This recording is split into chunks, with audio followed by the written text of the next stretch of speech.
Direito e saúde pública. A dose certa para sua atualização a qualquer tempo e em qualquer lugar. Olá, eu sou Luciano Oliveira, promotor de justiça, coordenador do Centro de Apoio Operacional das Promotorias de Justiça de Defesa da Saúde, o CAU Saúde do Ministério Público de Minas Gerais. Eu sou Cristiane Antunha e este é o podcast Direito e Saúde Pública, a dose certa para sua atualização a qualquer tempo e em qualquer lugar. No episódio de hoje, vamos discutir sobre a contratação de profissionais e a terceirização de atividades prestadas no Sistema Único de Saúde. O Sistema Único de Saúde, SUS, pela ousadia de buscar assegurar acesso universal e integral à saúde para todos os brasileiros, deve ser reconhecido como uma grande conquista da nossa sociedade. Esse enorme sistema enfrenta dificuldades para fornecer serviços, especialmente para comunidades mais vulneráveis. Como assegurar a presença de profissionais de saúde nos rincões do Brasil? Quais instrumentos jurídicos podem ser utilizados? Para refletir sobre esse assunto, o nosso convidado é o professor Antônio Augusto Anastasia, ministro do Tribunal de Contas da União, TCU. Ministro, seja muito bem-vindo. Seja muito bem-vindo, ministro. É um prazer recebê-lo. Muito obrigado, doutor Luciano Oliveira. É um prazer revê-lo, eminente promotor de justiça do nosso Ministério Público de Minas Gerais. Minha cara Cristiane, meus cumprimentos também. É um grande prazer participar desse podcast, um tema tão relevante, tão importante, até porque digo sempre que saúde pública é demanda infinita. Quanto mais nós investimos na saúde, mais precisamos fazer em todos os sentidos, inclusive no conhecimento. Tuas ordens. Bom, o senhor tem uma longa trajetória dedicada à gestão pública, exerceu, por exemplo, o cargo de governador de Minas. Então, como o senhor avalia o Sistema Único de Saúde e o desempenho dele para oferecer saúde para a população brasileira? Bem, eu sou um defensor do Sistema Único de Saúde do SUS no Brasil. Tive a oportunidade, ao longo de minha trajetória no serviço público, que já vai longa, com mais de 40 anos, de acompanhar o SUS em vários aspectos, inclusive no governo federal, quando atuei no governo do presidente Fernando Henrique, quando estava sendo consolidado o Sistema Único de Saúde, com o então ministro José Serra. Eu era do Ministério do Trabalho e participei ativamente daquela consolidação também das ideias nucleares do SUS, especialmente nas questões formais de direito administrativo, de como seria a contratação dos agentes de saúde, etc. E sempre fui entusiasta e aplaudi, como também quando trabalhei na UFMG, na Fundep, que tinha no braço do SUS uma atividade muito grande.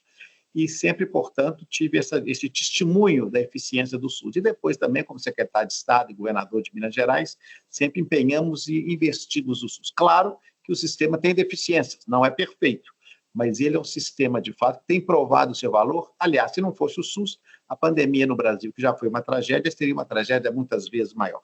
Então, acredito que nós temos de investir no SUS, continuar dedicando recursos financeiros, recursos humanos, melhorando a sua governança para que o SUS continue prestando saúde de qualidade aos brasileiros. Porque hoje é uma realidade distinta que tínhamos anos atrás, antes do SUS, quando tão somente as pessoas que tinham na época o INSS, a carteira assinada, poderiam ser atendidas pelo sistema de saúde pública. Agora não, é universal. E por isso significa mais responsabilidade para o sistema e para o poder público. Ministro Anastasia, é uma alegria, mais uma vez eu digo aqui, recebê-lo, pois, como seu aluno, eu testemunhei nos bancos da faculdade seu vasto conhecimento jurídico, seu espírito público e, portanto, ouvi-lo aqui vai nos engrandecer bastante. E, como professor de Direito Administrativo, eu queria saber do senhor como o senhor pensa que são os maiores desafios da administração pública para tornar real o SUS ideal. Eu estou usando essa expressão, que é a expressão que hoje a Secretaria de Estado da Saúde de Minas Gerais utiliza no seu planejamento estratégico. Bem, doutor Luciano, primeiro é uma honra também revê-lo aqui. Me permito registrar nesse podcast que Luciano Moreira de Oliveira foi um dos melhores alunos que tive na Faculdade de Direito. Já despontava naquele momento com grande denodo, muita competência, muita responsabilidade, está aí como um dos promotores mais relevantes do nosso Ministério Público. Fico muito feliz. Essa é a alegria do professor, ver os alunos são bem destacados. Parabéns, meu caro Luciano. E, de fato, SUS ideal nós vamos ficar procurando sempre, porque o ideal é uma meta, nós vamos procurando permanentemente. Como eu disse há pouco, a questão da política pública de saúde é sempre uma demanda infinita. Por quê? quanto mais nós temos avanços tecnológicos na questão de saúde pública e na sociedade em geral, o custo da saúde aumenta. E, por outro lado, também, felizmente, nós estamos tendo agora a longevidade da vida humana. Nós não temos mais falecimentos, como havia no passado, mortes, por tuberculose, por doenças infecciosas.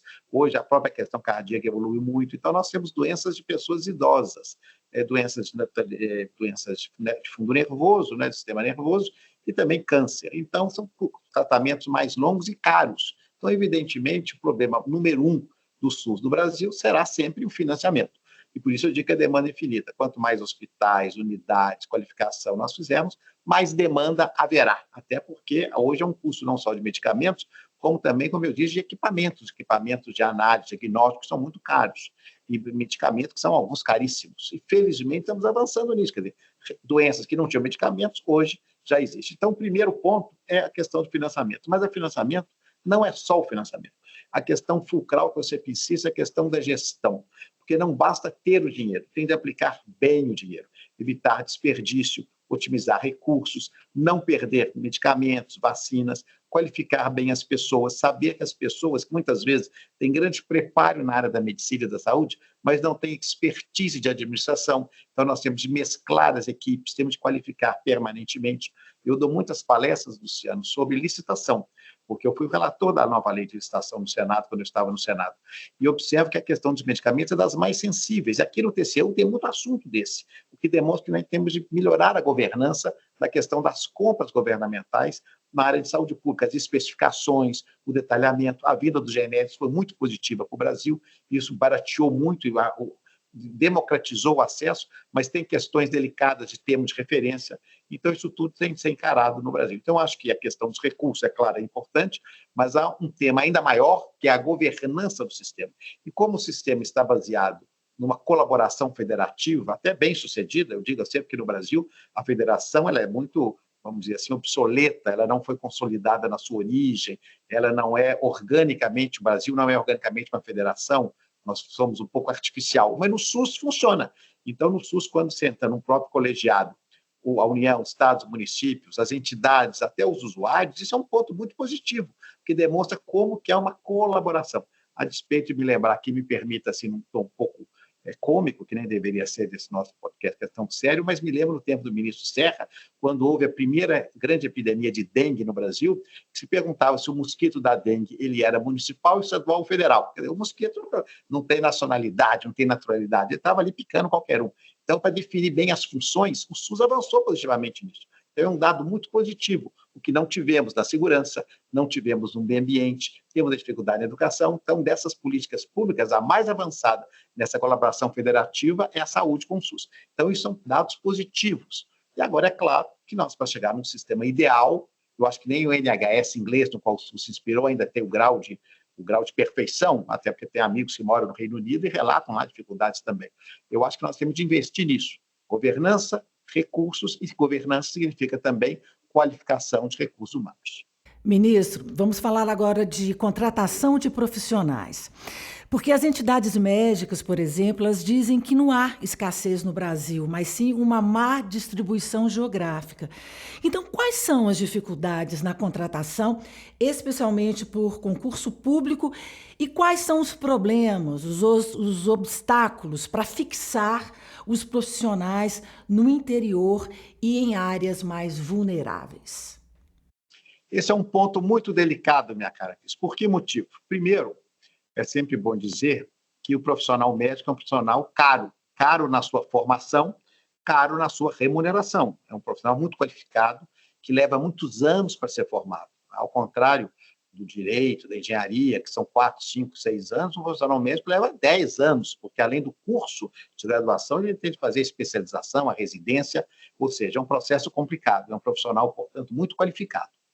E é difícil dizer essa questão de força de trabalho. Esse é um dos, vamos dizer assim, um dos dogmas que temos no Brasil. Nós nunca conseguimos quantificar, idealmente, a força de trabalho no setor público, nem de policiais, nem de professores, nem de burocratas, nem de auditores dos tribunais, e também não de médicos e agentes de saúde. Então, é sempre algo assim aproximado. Agora, o que salta aos olhos, na realidade, me lembro como governador, que agora minha função já não é desse dia a dia, mas como governador, que essa distorção que você mencionou existe. Nós temos lugares muito bem servidos de médicos e outros com a carência absoluta. E por que essa carência? Também é uma realidade.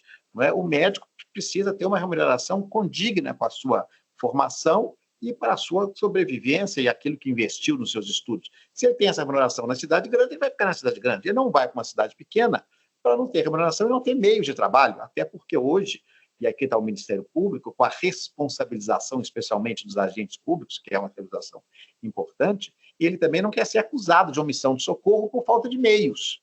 Então, torna-se uma questão delicada. Por isso, essa distribuição ela tem sempre que ser encarada com muita delicadeza, porque nós temos de criar instrumentos que estimulem esse profissional médico a estar também nas cidades menores do interior, em regiões com rincões de difícil acesso, por dois motivos. Primeiro, melhorando a infraestrutura lá, que ele tem as condições de trabalho. Hoje, até com a telemedicina, isso facilita muito. E segundo, com uma remuneração condigna e compatível para que ele possa ficar naquela localidade. Então, nós observamos que essa é a realidade que tem de ser. Então, percebam, problemas de quê? Governança. Uma vez mais, o problema é gestão, é governança. Bem, ministro, eu me recordo de uma menção do senhor em sala de aula que o gestor, né, a administração pública, ela identifica o problema e vai lidar e ter que apresentar e buscar soluções para aquele problema, e muitas vezes o direito ele vem a posteriori para disciplinar aquela realidade já pronta, né, já acontecida. Então, o administrador público ele precisa ser criativo. Nesse sentido, né, uma das alternativas que os gestores buscam na saúde para a contratação de profissionais tem sido a terceirização, e em especial de médicos. Como que o senhor enxerga essa alternativa, né, até agora, na condição de ministro do TCU? Luciano, a sua pergunta é muito inteligente, instigante e de difícil resposta. Por que motivo? Essa questão, primeiro, você está corretíssimo na sua premissa. A administração pública é dinâmica por natureza. Nós não podemos ficar sentados em berço esplêndido esperando que as coisas se resolvam por um passo de mágica ou que uma lei vai ser votada. Enquanto isso, vou dar um exemplo que está acontecendo aqui hoje em Brasília, como também em Belo Horizonte, em todo o país, incêndios terríveis que têm de ser combatidos. Ainda que nós não tenhamos os meios formais, mas não podemos esperar que o fogo tome conta das nossas reservas florestais. Então, tem de ser tomadas medidas imediatas, com licitação, com contrato, sem contrato. São questões de urgência de interesse público. Então, na medicina, na saúde, isso também ocorre. Por isso, foram desenvolvidos, ao longo dos últimos anos, várias, digamos assim, alternativas, criatividades para flexibilizar na área da saúde. Por que flexibilizar? Primeira dificuldade, o sistema tradicional, digamos assim, conservador, burocrático, previa que, criado o cargo de médico, cargo público criado em lei, no vencimento em lei, haveria concurso público para o seu provimento. Primeira dificuldade, a questão do teto. O teto para a remuneração do serviço público no município é o prefeito. E o prefeito ganha menos que o médico. Não é porque um médico com formação boa, etc., ganha no mercado muito mais do que um prefeito municipal de uma cidade pequena do interior de Minas Gerais ou de outro estado. Então, começa com essa dificuldade. Não pode formalmente pagar. Então, o regime estatutário já se percebe que não se prende. Segundo agravante, talvez pior do que esse. Hoje, nos dias de hoje, e vocês são muito mais jovens do que eu, mas ainda tem uma geração mais jovem que vocês, que é chamada geração Z, essa geração não se quer prender a questões formais, não quer ter mais burocracia, eles não interessam com carteira assinada, com formalismo, eles querem trabalhar e ter a sua remuneração e querem ter liberdade, trocam muito de empregos em todas as áreas, inclusive na medicina.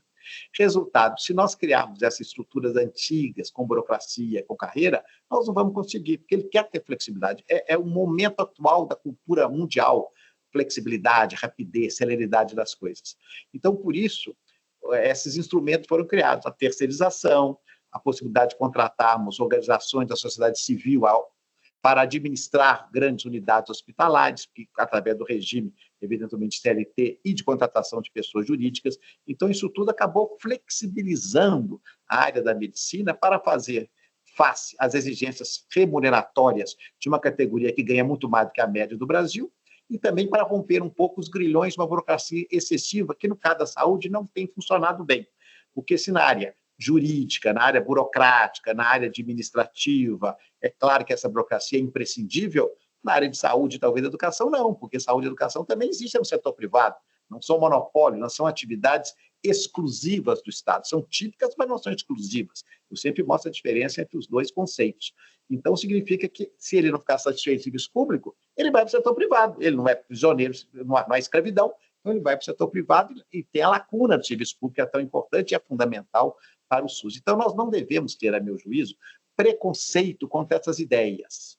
Nós devemos permitir que isso avance. Agora, claro, dentro de certos critérios. E o próprio TCU tem jurisprudência sobre a matéria, dizendo que é possível. Essa terceirização, vamos usar essa palavra genérica, é possível. Só que, muitas vezes, ela vem mascarada como convênios de organizações não governamentais com o poder público, quando deveriam ser contratos. E esses contratos precisam de licitação ou de credenciamento, de acordo com a nova Lei 14.133. Então, nós temos de dar a forma adequada para permitir que essa flexibilidade se manifeste dentro dessa realidade. Então, o tribunal tem entendido que é possível haver, sim, mas dentro de critérios objetivos e, fundamentalmente, desde que haja o que está na nova lei, muito planejamento, não é? No plano anual de contratações, nos termos de referência, e aí vai identificar qual é a necessidade, tem de contratar tantas horas de médico, na médica especialidade tal. Tudo isso bem motivado, inclusive vai proteger o bom gestor depois do controle, tanto do Ministério Público quanto do controle externo do Tribunal de Contas, do Estado ou da União. Então, eu acho que nós devemos, de fato, ser criativos, nós não podemos embotar, porque, do contrário, nós vamos prejudicar o cidadão, porque o cidadão não está lá no posto de saúde, ele não quer saber se o médico é estatutário, se é concursado, se ele é pessoa jurídica, se ele é cooperativa, se ele é ONG, se ele é o CIP, se ele é o OS, não. Ele quer o serviço, ele quer e merece e tem direito a ter o serviço. Então, nós devemos pensar nisso. O mais importante, eu digo sempre, na administração pública, não é a forma e o procedimento, é o resultado. E o resultado aqui tem que ser o atendimento à saúde. Então, acho que nós devemos inovar dentro, é claro, não podemos fazer ilegalidades, não podemos cometer dano ao erário, mas dentro do possível, nós devemos ser flexíveis. É a minha opinião, e o tribunal tem trilhado também esse caminho, infelizmente. Então, nesse tema, ministro, se o senhor puder nos auxiliar, eu queria saber do senhor os requisitos, os limites para a terceirização na saúde que a jurisprudência do TCU tem colocado aí de forma mais recorrente. É difícil porque hoje, felizmente, com a vigência do consequencialismo que nós adotamos na LINDB, que você sabe que eu tive exposto grande ser autor dela e combato por ela com muita força, o consequencialismo ajuda muito o gestor porque as circunstâncias da sua ação são a sua defesa. Então, o tribunal mudou a sua jurisprudência de maneira até bastante vigorosa nos últimos anos, abraçando essa questão das circunstâncias do gestor. Então, se o gestor não tem opção, ele vai deixar a cidade sem médico? Ele tem de fazer o possível, ele vai comprovar. Olha, no concurso ninguém apareceu, eu fiz licitação, ninguém apareceu, eu tive que cair eventualmente num convênio, ou numa contratação direta de um profissional médico como como pessoa jurídica. Então, essa é a tendência. Agora, você vai mais para trás, você vai ver jurisprudência mais tradicional, dizendo que não pode, que tem que ter isso, tem que ter aquilo, tem a questão da formalidade. Então, eu acredito que nós estamos num limiar novo. Após 2018, com a vigência da LINDB, eu acho que nós temos um ambiente mais aberto e, portanto, o Tribunal de Contas tem sido extremamente sensível a essa questão das circunstâncias, das consequências da decisão do gestor e permitindo, de fato, que as coisas aconteçam, porque o nosso objetivo aqui é como Executivo e como Ministério Público. Nosso objetivo não é que punir por punir, criar sanção por sanção. Nosso objetivo é que a política pública seja efetiva, real e tenha resultado. Então, eu acho que esses limites acabam sendo um pouco fluidos. É muito difícil definir com a fotografia. Pode terceirizar com pessoa jurídica, pode terceirizar com cooperativa, pode terceirizar com uma organização não governamental. Dependerá. Depende das circunstâncias. Se tiver naquele município, um município grande, com estrutura de cargos bom, que o prefeito tem um salário alto, pode ser que seja colocado por concurso público. Então, vai depender muito de cada caso, o que não acontece numa pequena localidade, que vai ter de socorrer de modo, vamos dizer assim, com mais flexibilidade. Então, acho que vai depender de caso a caso e vigorando sempre aquilo que, infelizmente, no Brasil, dizia isso hoje cedo aqui em sala de aula em Brasília, infelizmente, falta um pouco, bom senso. Então, havendo bom senso de todos os atores envolvidos, a melhor solução será encontrada. Mas, ministro, o senhor não acha que no caso da pejotização, não pode haver uma perda da qualidade na prestação do serviço público? Uma precarização da atividade e prejuízos do trabalhador, do próprio médico? Mas, Cris, o que eu disse há pouco é a realidade. Hoje em dia, os trabalhadores querem isso. é difícil, porque, veja bem, se eu até concordo dessa questão genérica de legislação, com pessoas que não têm instrução, são pessoas que são induzidas a erro, que não têm conhecimento, pessoas de nível mais elementar de educação. Esses têm que ser, são hipossuficientes, como se dizia antigamente no trabalho, tem que ser, mas um médico, não é? 10 anos de formação, os médicos estão no ápice da pirâmide social. São pessoas instruídas, fazem um curso difícil, muito caro, com muito empenho, estão sempre na frente dos movimentos sociais. E eles, então, têm consciência plena do que desejam e dos riscos que querem eventualmente correr, adotando a pejotização ou não. É como a sua profissão, jornalistas também. O jornalista, qual o mais bem informado que é jornalista? É difícil ter, não é verdade? E os jornalistas, nós sabemos, nos grandes veículos, há uma tendência também da pejotização, que, aliás, reflete a reforma trabalhista que nós votamos aqui no Congresso, eu ainda participava do Congresso em 2017 e 2018. Então, é uma realidade nova, não só no Brasil, no mundo. Claro que isso não vai acontecer com pessoas da construção civil, não é verdade? Com pessoas assim, com menos qualificação, porque aí nós estamos lesando. Mas pessoas instruídas, que sabem que estão assumindo, até porque, volto a dizer, as novas gerações querem isto, querem essa liberdade. Não querem ficar presas como tudo direitinho. Elas querem trabalhar em casa, não querem bater ponto, querem ter liberdade de horário, não querem ter nenhum ritual de vestimenta. Mudou completamente. Claro que o médico é diferente, mas a ideia da cultura mudou. A nossa cultura modificou. Então, acho que nós temos que perceber essa mudança e não ficar preso naqueles movimentos do passado. Agora, aproveitando esse tema da terceirização, como o senhor vê a possibilidade do credenciamento, então, para prestação de serviço no SUS, de serviço de saúde, de forma geral, que é uma novidade, como o senhor disse, né, que veio a ser positivada na nova legislação? Eu vejo com bons olhos, meu caro Luciano. Por que motivo? O credenciamento foi uma situação criada. Aliás, a Lei 14.133, ela tem a felicidade, digamos assim, de ter incorporado diversos assuntos que surgiram fora da lei, foram criados na prática, foram aprovados pela jurisprudência do TCU, como, por exemplo, a questão do registro de preços e como também a questão do credenciamento.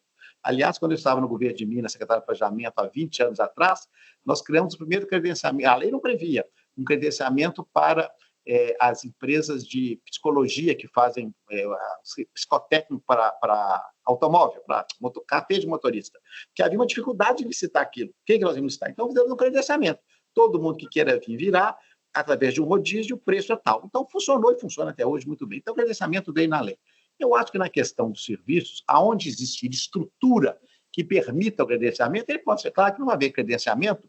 Eu dou sempre o exemplo Serra da Saudade, é o menor município do Brasil, não tem 1.000 habitantes, em Minas Gerais, lá não vai ter credenciamento, porque nem tem a quem credenciar.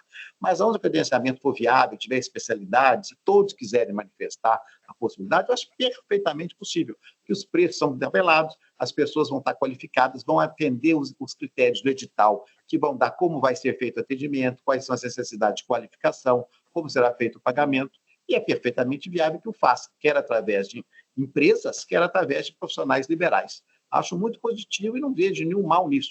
Volto a dizer, claro que eu tenho uma formação clássica do direito público, do direito administrativo, tenho muita simpatia pelo grande hospital público, com carreira, com pesquisador, etc. Só que isso, hoje em dia, não pode ser mais a regra única. Continua existindo, nós temos o pronto-socorro da FEMIG, em Belo Horizonte, 23, que é um primor. Não é? Eu, como governador, fiz lá muitos investimentos, porque reconheço o valor inexcedível dessa unidade. Mas é uma realidade específica. Isso não se repete pelo Estado afora, é muito diferente. Então, nós temos de ter essa flexibilidade para resolver o problema em face daquela circunstância, em face daquela situação. O que é melhor para prestar aquele serviço público? Pode ser que seja o credenciamento. Ministro, as entidades da classe médica defendem a criação de uma carreira nacional de médicos no SUS, com remuneração e garantias similares à magistratura e ao Ministério Público. O que o senhor pensa sobre isso? Aí é uma questão mais delicada. Por quê? Magistratura e Ministério Público expressam o poder do Estado. São carreiras exclusivas do Estado que integram uma estrutura essencial do Estado. O médico não é, apesar de toda a relevância, importância e prestígio que tem, professores, médicos não integram, porque são atividades que também existem no setor privado. Nada impede, como polícia também é só no setor público, nada impede, todavia, que seja criada uma carreira nacional vinculada ao SUS, com médicos públicos concursados, especializados que sejam colocados à disposição.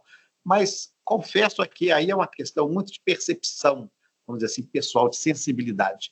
Eu acho que os próprios médicos não vão ter interesse nisso, né? Porque hoje, volto a dizer, o que as novas gerações querem é liberdade. E uma carreira dessa é exatamente o oposto da liberdade. Você está preso naqueles grilhões, naquelas condições. Porque numa carreira nacional, é igual promotor, você vai para lá, vem para cá, não é? A promoção se dá por vagas, então isso é uma questão muito mais burocrática.